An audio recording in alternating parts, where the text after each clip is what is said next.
Hey listener, sorry for the late Matt Report episode. It was my birthday this weekend. Decided to take some time off. So here's the episode today. Hope you enjoy.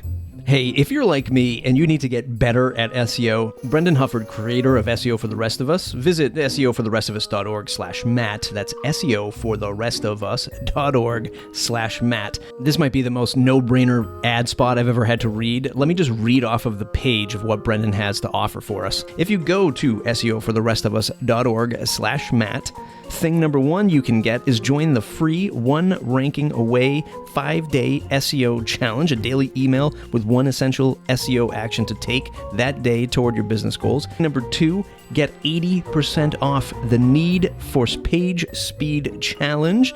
In May 2021, Google will be rolling out a major ranking factor update, and that will be page speed. So if you want to join that challenge, you can get 80% off. Or thing number three, 90 days of Brendan's membership, SEO for the Rest of Us. Forget this, $0. Yes, $0 for 90 days. You can join the SEO for the Rest of Us membership for free. seofortherestofus.org/Matt, seofortherestofus.org/Matt, seofortherestofus.org/Matt. Thanks for supporting the show. Paid Memberships Pro is back at it again. Find PMP at paidmembershipspro.com. It's the most complete WordPress membership plugin in the business. Don't take my word for it. Go to paidmembershipspro.com and look at the customer showcase right on the homepage. Hey, here's an idea. Do you want to start a business in 2021? Grab WordPress, that's free. Install Paid Memberships Pro, that's free. Use 3 of their free amazing add-ons like MailChimp, which is also free to build that email list. WooCommerce, also free to sell a digital good or a service. And then Zapier, also free to pipe your automations around the web. It's amazing. It's paidmembershipspro.com. Get it at paidmembershipspro.com. Paidmembershipspro.com. Thanks for supporting the show. I'm sure we're all very familiar with building in public. As someone that has been doing exactly that for the last 15 years or so, I can tell you it's really the only way I know how to do something. If you're unfamiliar with the practice, it starts as early as the idea phase. You might tweet about your idea or write a blog post explaining the overall value of said idea. It's your spaghetti against the wall moment. Let's see what sticks. Do people retweet it, comment, or click the links that you've shared? Once you hit some gratification, you move on to the next step, planning the actual product or service. From here on out, you should be live journaling this whole experience. It's what the collective we expect from you. We want to see how it's all made, start to finish, followed up by what happens post-launch. This is the normal I see in my circles of entrepreneurial friends. Don't get me wrong, though. There's a lot of people, maybe even the majority, that plot, plan, and build and release products without making a peep first. Heck, that's what my brother does. Mostly, you can listen to our last podcast together. There's nothing wrong with that, and in some markets, you should do that to fend off competition.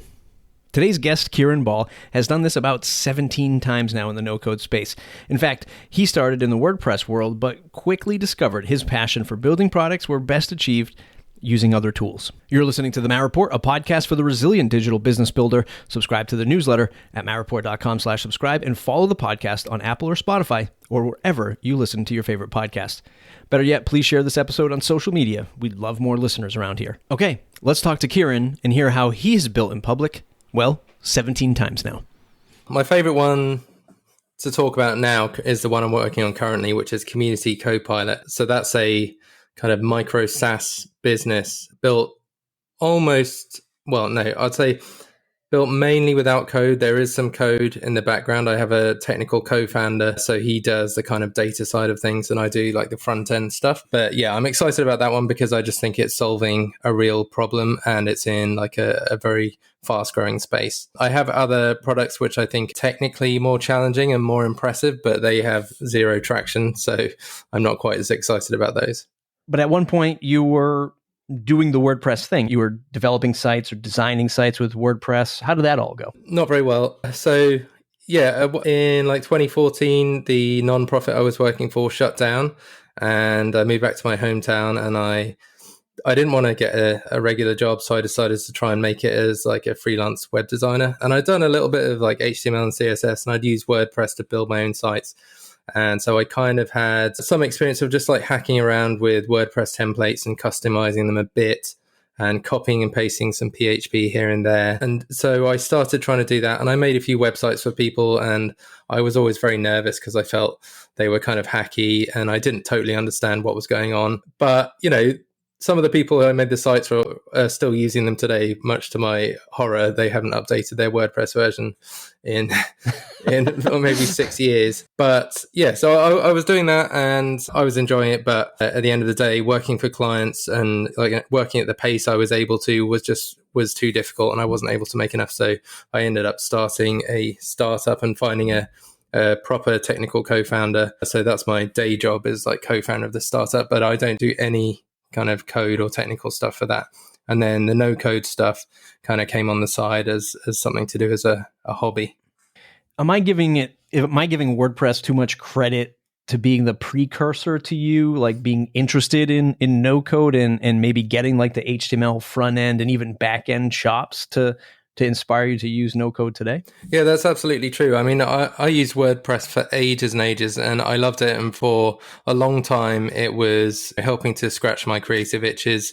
It allowed me to go beyond the kind of HTML, CSS sites that I had been doing and have proper CMSs. And I was getting to the point where I could make decent sites that use kind of the WordPress CMS, but to put different areas of the site together and then give control to the clients. But the thing that I was never able to do, and I don't know if WordPress can do that now, is that yes, I could give a client access to the backend CMS so that they could post their own articles or they could update the site themselves, but I could never make it so there could be multiple users coming to that site and making changes and having their own accounts. I know you can do some stuff with plugins, but I had never really dug into that. And I know you can have forums and things like that, but I'd never got that far. So when I discovered no code and realized that actually there are ways of doing that where you're not having to kind of feel like you're using a plugin and hacking something together. It's actually built to do that. I was just blown away and very excited. Yeah. One of the things I like to explore is when I get a real diehard WordPress person on this podcast, or even somebody who's like a real diehard like open source advocate, sort of the testament to WordPress is like, I own this code, I own the database, and really the only thing I'm quote unquote paying for is the hosting company, right? And I can move hosting companies, but that doesn't exist in its entirety, like in the no code space and the low code space, specifically something like a Bubble or a Webflow. Sure, you can export maybe the data, but the functionality, like everything else, is the thing. That is what you're paying for. You're paying for that functionality on Webflow or Bubble. Is that something that like crosses your mind when you're building these things? And how do you make that trade-off? Like, yeah, I could own it if I just hand wrote everything or did it in WordPress, but Bubble makes me build it way faster. And I'm not really worried about the platform that it's on. Yeah, for me, I'm not at all interested in owning it. I would rather not own it, to be honest, and have someone else handling all the difficult parts. Like with the WordPress sites that I was hosting, I was always nervous about the database, like have I done backups and what happens if it goes wrong, and there's no one to help me. So I actually quite like the fact that there is someone else taking care of all that stuff for me, so I don't have to worry about it. And yes, I am paying them a monthly fee to do that. And yes, perhaps there is some risk that if they just disappeared overnight, my site would be gone. But for me, it's more of a means to an end. So I'm interested in like the business side and can I get traction with this product? And I'm not particularly, I don't really care. I'm agnostic about what platform I'm using or what technology. And I know that if like but one of them, Bubble, went under overnight, I know that I could probably rebuild the same functionality within a couple of months. So it wouldn't be a huge hit, but the fact that I can build quickly and I can pivot quickly is really where the value is for me. Yeah. People might have heard, oh, I have a technical co-founder. I thought this no-code, low-code space was supposed to be super easy. I fell into that quote-unquote trap when I first heard of Bubble. I was like, ooh, boy, I know how to build a page in WordPress. And I went into it and I was like, wait a minute, what's this blank canvas staring back at me? Like, I don't know how to do any of this stuff. And there is I'll say it, a steep learning curve. You built a product specifically to address that called the Bubble Crash Course. How did you fall into that? And did you have those same experiences? Like you open up Bubble day one and you're like, oh, wait a minute, I got to learn this thing a little bit deeper than I thought. I mean, I know that most people do kind of struggle when they first start with Bubble, but I think there's some misconceptions about it. And I think once you learn a few simple kind of rules, you quickly get used to it, and then you can start building stuff yourself. So you definitely don't need a technical background. You don't need a technical co-founder. It helps to understand some logic about databases and things like that. But if you've used like spreadsheets a lot, then you'll probably have a good understanding of that anyway. But yeah, I decided, well, I just enjoyed building things on it, and I actually didn't do any tutorials myself. I just learned by building, and every time I thought of something and I just thought, I wonder how you would do that, and then I thought of a way to do it, and it just worked. So to me, it seems quite intuitive. Like Bubble seems to fit with the way that I think about doing things, and so it comes quite naturally, which is just a wonderful feeling. But I realized that it wasn't like that for everyone. So me and a buddy who we were both kind of relatively recent beginners of Bubble, we decided to make a course for beginners to explain in the way that we would have wanted to understand or hear from someone else when we first started. So it takes you from nothing to, by the end of it, I'd say you could build almost anything you want. Maybe not a marketplace website, because that has quite a lot of extra complexities when you have two parties paying each other, but you could definitely build a SaaS. You could definitely build like a directory site or a job board or anything like that. I even hate to admit this, but when I first dove in, I started taking a bunch of they have a really good like onboarding, or at least when I did it, which was probably over a year ago at this point, because I think it was pre-COVID. They have a really good onboarding like tutorial, like you kind of walks you through all these different systems and stuff like that. Are there like at this point like templates where you can just spin up, maybe not a marketplace site, but like are there templates for complete apps that you can just turn on in Bubble? Is that something that exists? Yeah, one of the best things about Bubble actually is that they have tons of plugins and they have tons of templates. So there are marketplace templates, and you can just choose one, and you have is almost a fully functional marketplace straight out of the box. You need to like plug in maybe your Stripe API keys and things like that. And it will just work. And then it's all about, because it's going to be a fairly complex template, when you come to change things, you need to actually understand. So I wouldn't recommend just diving in there with a really complicated template. Personally, I like to start from scratch every time, just so I totally understand how everything works and there's not parts that I'm wondering what they are. And the plugin marketplace on Bubble is just incredible. Like you can just extend Bubble in any way you want. Any technologies you can think of that it's not using, you can have someone build a custom plugin. And so instead of hiring a developer to build the whole thing, you just hire them to build this plugin, and it takes them like 5 hours, and you pay them accordingly. And then it's your plugin, and you can use that again and again on all your projects. So that's what I did for one of my projects, which I think is the most technically accomplished one. It's a site called usereview.com. And it essentially means anyone can upload a video to the platform, and then I can see it on my dashboard and I can watch it back. And as I'm watching it, I can type comments, and they will be time tagged to the moment that I'm typing them in the video. But I can also record video comments. So if you think of someone perhaps learning a language or someone who's given a speech and you wanted to give feedback to them, they can watch it back, and they can have all these comments from all different people and video comments and everything telling them how they could improve on it. So, and that's all built with Bubble and with like 2 custom plugins, which as I said, just took a few hours for someone to build. Yeah, that's pretty amazing. How did you find yourself, at least in this new venture I have loads of questions, and I'm trying to think of the best way to frame this, but with this new Community Copilot project, you have a technical co-founder. Now I get the reasons why, right? Scalability. I mean, you can't do everything. You're probably doing things like the marketing, the business side, the growth side, all of that fun stuff. And you have someone technical running it. How did you come across getting somebody to be, well, how did you come across getting your co-founder is the more direct question for this project. Well, so I've done like all of the front end of the website and a lot of the operational stuff. So the website itself, the app, is pretty much all built with no code, and you could build it without a technical co-founder. But the side that he's doing it, so Community Copilot it's like a CRM and analytics tool for community managers. So if you run a community on Slack, which I actually do, then You can just plug it into your Slack. It will pull in analytics. You can see which members are active and which aren't.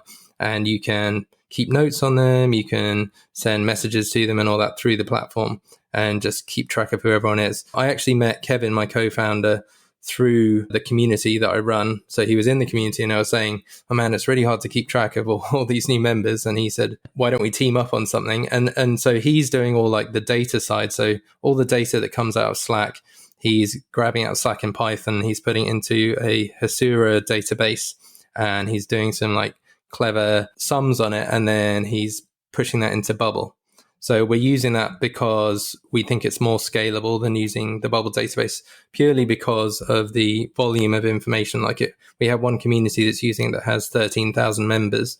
So if you think of all the data that's going to come out of that Slack group every day, we need to be able to kind of store that in a scalable way. So we're actually, we're a pretty good team, and he's given me the confidence, I think, because I think as a no coder, when you are trying to build a SaaS and you're essentially a technical founder, but then you don't really, there's parts of it that you don't totally understand. It's very reassuring to have someone who knows code, who can like look in the logs and understand things better than I can. Yeah. How do you think about scaling, let's say, a digital product company or a product? Like, you have Bubble Crash Course, right? And that probably takes the investment of just keeping up with maybe major features with Bubble, and you're going back maybe every quarter or maybe every 6 months, maybe even only a year. I mean, I know people who sell products who don't touch it. They don't need to touch it for like a couple of years, and it just sells at infinite, and they don't really need to maintain it other than marketing and promoting it. How have you found yourself balancing with all the other stuff that you've done, like digital product, sort of this one-time fee versus, this new SaaS business? How do you find yourself balancing that? Not even just product development, but scaling it, growing it, that kind of thing. So it's fairly new. So I've actually amongst those 17 products, or it's now more like 20 that I launched, so I wanted to try a bit of everything. And so I have done a podcast, newsletter, various SaaS businesses that all failed, or I gave up on eventually. And then I did Launch MBA, which is the community. And so that's a paid community. And that's actually in terms of revenue, that's my most successful no code business so far. But there's not a whole load of no code in there. It's mainly a community. And so there's a lot of more kind of people skills. I wanted to do a digital product or an information product because I saw a lot of people were doing them. And I thought it just seems like something where you put in the effort up front, but then you can earn revenues from it without really doing any extra work apart from some marketing over potentially a year or two. So I wanted to see what that was like. And I figured, what have I got to teach? Well, a lot more people now are becoming interested in Bubble. So it just seemed natural to try and do that. And also I had people on Twitter kind of know me for the stuff I build with Bubble. So I was getting a lot of questions about it. So I thought I may as well try and make something. So it's fairly new. And I think we're not putting enough effort into marketing it as we should, because really marketing is something that you need to actually focus on. You can't expect it to just sell itself, but we are learning, and we've started a YouTube channel and stuff like that, posting tutorials and things like that. So I think the SaaS is going to take longer to build up in terms of like monthly recurring revenue. And obviously that's the dream, to have your MRR keeping you going without any additional work. But the digital product is great because it's there, and anytime I do like a promotion, I get a nice little bump in sales, or anytime someone's asking a question about Bubble, I can always mention it, and it's nice to have it there. This is during our pre-interview, one of the notes I have, I don't know if I wrote this or if you said this, so I apologize if it was me who wrote it and not you who said it, but I have a frustrated idea person. Is that where this comes from? Like, so you say that you launch a bunch of things, and your words, you said that they failed. I feel the same way with a lot of the stuff that I do, but I really take them as deep learning lessons. Frustrated idea person. Could you just expand on that? Is that the sum of all of this stuff? That was me before I discovered no code. That was me for years and years while I was doing my WordPress freelancing. Before that, whilst I was employed for various companies, I was always trying to launch side projects and businesses, and I could never get anywhere because I tried learning to code. I just couldn't do it. I tried hiring developers. I tried finding co-founders, technical co-founders, but ultimately most of my ideas were bad. And at that point, I didn't understand anything. Like I never validated an idea before I built it. I was still in the kind of frame of mind where I'd come up with a great idea, not even for me, not even solving any problem for me. I'd tell all my friends about it, like until they got totally bored, and then maybe I'd try and find someone to build it for me, and it never got done. And so when I discovered no code, I started launching all these terrible ideas and making them into reality. And I just quickly discovered that actually, even though I could make decent like MVPs, like functional products now, it didn't mean people were going to use them. So I realized after doing maybe 10, 12, 15 products that actually although I was learning a lot and it was a great experience, it wasn't really going to go anywhere unless I changed the way I thought about things. So I really started to focus more on just launching landing pages and trying to get people to pre-purchase products, because I think the ultimate validation you can get is if someone's willing to pay for a product that doesn't yet exist. And so for Bubble Crash Course, for Community Copilot, and for Launch MBA, my community, I pre-sold all of those. And having some money down from people just gave me the confidence that people wanted it. And it also kind of lit a fire under me to say, like, people want to give you money for this. You have to make it good. Like, there's no choice. Whereas if I'd have tried to put in all the 100 hours of recording tutorials for Bubble Crash Course, not knowing if anyone was going to pay for it, I think I probably halfway through, I would have been incredibly depressed and probably just given up. I would have thought of 1,000 excuses not to launch it. But because before launch, we had like $6,000 committed already, which we figured pretty much covered the cost of our time. We were just really motivated to get it done and get it out there. Yeah. Do you have a better sense? I know this is probably a difficult question to answer, but it's one that I struggle with my own works. I like to call them works of art now. Makes me feel a little bit better. Like all that time that I've wasted is at least some value. Do you have a sense of like that time length or timeline that you'll commit to a product or an idea before you've realized, you know what, I don't even think this is going to work?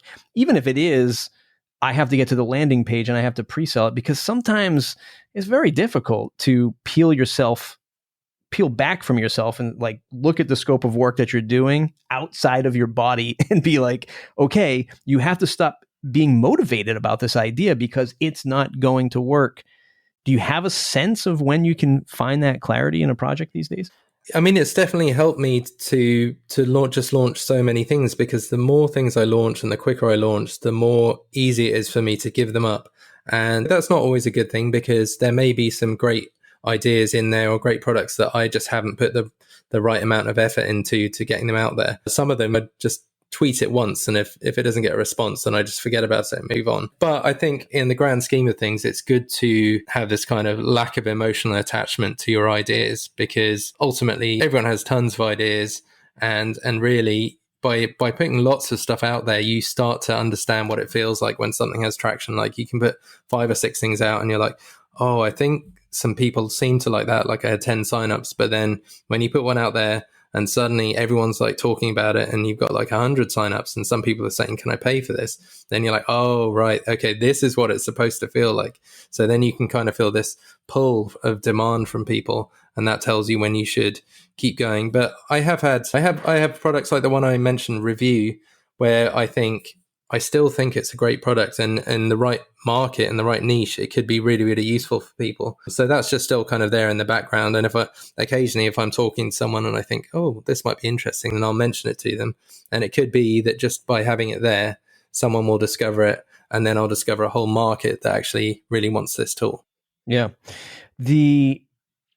And at some point you might just become like really successful with Community Copilot, let's say, and that really starts to take off. And then maybe you can, again, my words, not yours, but redirect some resources into your other products and maybe put a marketer person on it or put a developer on it to enhance it. Is that something that sort of rattles around the old brain, that maybe you'll do that in the future instead of just letting it sit, using that cognitive weight on your mind?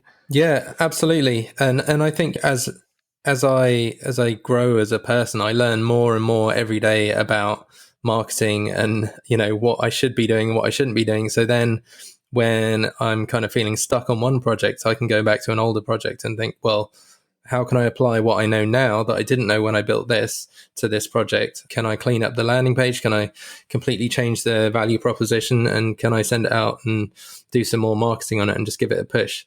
And I quite like that because I think a lot of products take time to kind of percolate and find their own space. So it's good that you can kind of be patient and just have all these projects hanging around in the background.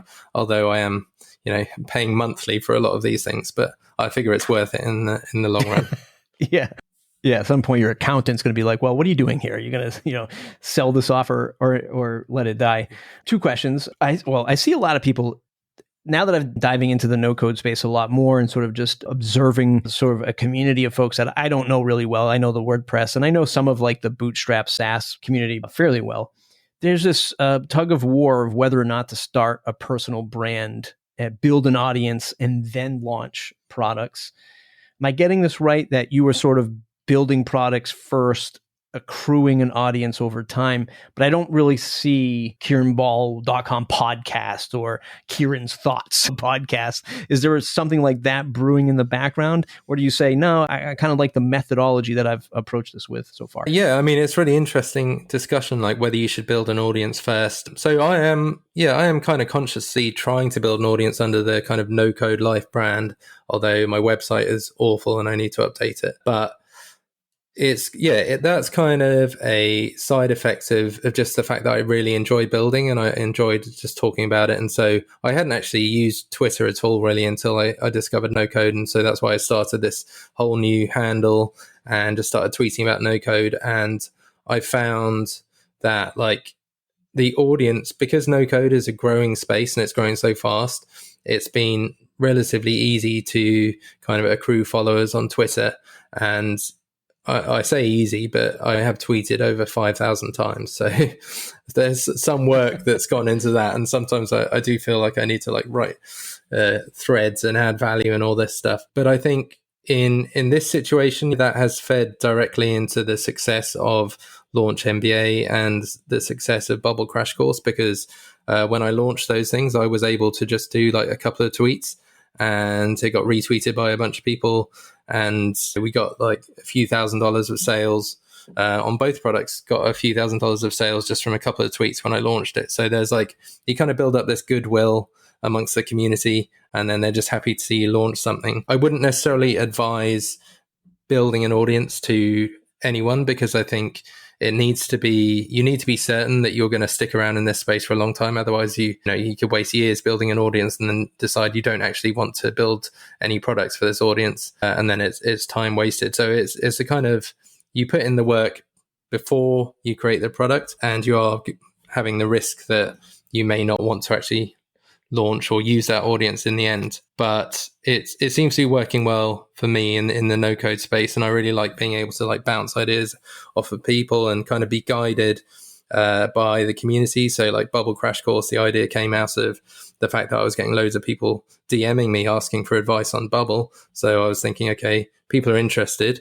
People know that I know about it. So perhaps I can, instead of just answering these questions one-on-one, perhaps I can build something that's a bit more scalable. So yeah, I think it's a tough one because a few people have asked recently, like, should they bother with building an audience? And I think honestly, if you're the kind of person where you could put exactly the same amount of time and effort into marketing, then I think you would have just as good results in terms of revenues from marketing as you would building an audience first and then selling to that audience.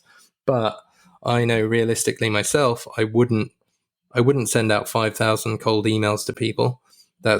I would find it really awkward and difficult, but I'm happy to send out 5,000 tweets about stuff that I'm building and kind of build friendships that way. So for me, that feels more comfortable. And that's why I like doing it that way around. Yeah. Yeah. One of I think a lot, and again, speaking for myself largely here, is I think when people look at doing a personal brand, they either look at it very, I don't know, like methodically or like resource intensive. And they're like, well, if I'm going to do that, I might as well just spend resources over here and just market the business. But also I think a lot of people associate, much like you were getting at, like if I start a personal brand and I don't see this product through, well, people are just going to think I'm one big loser, one big phony, right? And I don't think that should stop people. I'm on the sort of the other camp there, was like, I don't let that stop me, because I look at the personal brand as the sum of all parts, and not even just the product, not even just like your business, but everything that you either believe in or want to share publicly, on social media, or your own blog or podcast or whatever. How does this ever play a role in your brain? Like, man, if this product doesn't make it, or I guess, how do you deal with that sort of stress? Man, if this product doesn't make it, will somebody just look at me and be like, oh, look, another failed product? I don't mean that in a bad way. Like, when I say that to you, I don't mean that in a bad way. But how do you think about that as a creator? So I'm really into the whole fail in public kind of attitude that some people have, and I think people actually really resonate when you're vulnerable. And I know that I've tweeted publicly about several products that I shut down or that failed or where I did the wrong thing, and it always gets a really good reaction. So I actually feel completely comfortable with failing and telling people about it and analyzing it. And I think that's becoming more and more common. So I think as long as people handle it well and you're just honest and open, I think actually to fail as many times as I have, and to be open about it, can be a huge benefit, and it can really help people to understand you. Because there's tons of people, like, you got Instagram or TikTok, and you're going to see tons of people who are pretending to be super successful and that their life is perfect all the time, and we all know that's not true. Whereas on Twitter, I feel like people can be a lot more open about things they do wrong, and they'll get support. I don't know if it's just the no code community that's like that, but I have a feeling that it's probably a lot of creative communities that are like that. So yeah, I actually like it, and I don't mind. And I feel more comfortable with failing in front of the Twitter audience than I would with my actual real life friends or family. Like, I would never go up to them and say, oh, I totally failed with this. This is what happened. Because they'll be like, oh my God, that sounds terrible, you poor thing. Whereas in this world, it's kind of normal to do that. And I like that. Yeah. What kind of challenges, sort of getting close to wrapping up, what kind of challenges do you think you'll face as Community Copilot grows? And I'm going to pull out my crystal ball. I did this for a friend of mine, I think a year back or 2 years back, Paul Jarvis. He had a very big personal brand. I mean, he still largely does, but he's quite recently sort of quote unquote shut it down so that it doesn't distract him or pull away from what he's doing. But he started a company called Fathom Analytics, and I had him on my podcast a couple times, but he launched a book. He had all these products. We were talking about this, and I was like, man, I think Fathom Analytics is going to be the game changer for you, just by the way he was talking about it, just thinking about the breadth of scale that it has. All of that is to say, is I feel like the same way from what I've heard from you about Community Copilot, like this could be the one that really takes off, just thinking about in terms of scale. What kind of challenges are you anticipating with this, or that you're immediately having, like growing this product, or what you might see in the future as a challenge? I mean, I'm already discovering more competitors than I thought there were, and kind of a good thing but also a bad thing is that they all seem to have tons of like VC backers. So it's me and Kevin, and we're going up against a few companies. Admittedly, there's only like 3 or 4, so it's still, considering how many Slack communities and Circle communities there are out there, it's like still really small. But it is daunting to be going up against these guys, knowing that I have a day job. I can't see that I'm going to leave my day job anytime soon. So this is going to be a part-time thing for me. So I'm certainly nervous about, like, if I get some big or high profile communities using it and stuff goes wrong. I'm certainly nervous about like handling customer service and things like that, and managing the whole side of a business in my spare time, I think is going to be challenging. And then beyond that, I'm actually nervous about like how fast it's going to grow. Like I don't want it. I'm at the stage now where I'm more interested in kind of a bootstrapped business and the whole kind of freedom side of things. I'm not really that interested in getting VC funding, or I'm not at all interested in it, to be honest, or even any kind of investment. I really like having just control over everything, because I've had invested businesses before, and I just like the idea of bootstrapping things. So I'm just wondering like what our growth is going to be like, and is there going to be a point where we need to suddenly start thinking about hiring team members and going full time, and how's that going to look? How's that going to affect my life? How is it going to play with like the other things I'm working on. But I guess those would all be amazing problems to have, really, wouldn't they? Yeah, absolutely. Here's a question I don't often ask too many folks, but somebody asked me this on a podcast the other day. If you just had to shut the laptop down, do nothing tech, no code, no code, no designing, nothing online, what do you think that job would be for you? Oh, I thought you were going to say hobby, so it has to be a job. So I have to get paid for it. Yeah, you just want to totally get rid of doing tech to sustain your lifestyle. I haven't gone a day without opening my laptop since I first got a laptop. I have no idea. I guess I do really enjoy community building, and I do actually have like a meetup group or a couple of meetup groups in my hometown, one to like play soccer and one for like entrepreneurs. So I think I'd probably do something around like real life offline community building, and maybe just manage some meetup groups and get people to pay me for that. Yeah, that's pretty much the only thing I feel like I could do without a computer, but that would be a horrible situation. Yeah. My answer was I just want to be a landscaper. I just want to go cut grass for people. Like, I'm sick and tired of like picking colored blues for people on a website, or can you move this over here by a pixel, or my database is running slow, or my podcast doesn't sound just is that the grass you want me to cut? Okay, I'll go cut that grass. That's all I'll do. Nice and easy. Well, or at least I hope. I have no gardening skills, or I'm terrible with tools. So yeah, I don't think I could do anything like that. Kieran Ball, you have a million products for folks to choose from. Where do you want folks to go today to check out? CommunityCopilot.com. Where else can they go to find more about you? So yeah, if you follow me on Twitter, it's at NoCodeLife, all one word. You can check out my community launch MBA, which is for makers who want to start launching products in the same way I have. That's launchmba.co. And the Bubble Crash Course, if you're interested in learning more about Bubble, is gum.co/Bubble Crash Course. Everybody else is mattreport.com, mattreport.com/subscribe to join the mailing list. Number one way to stay connected. Also, thewpminute.com. Check out thewpminute.com for your weekly WordPress news in under 5 minutes. All right. We'll see you in the next episode.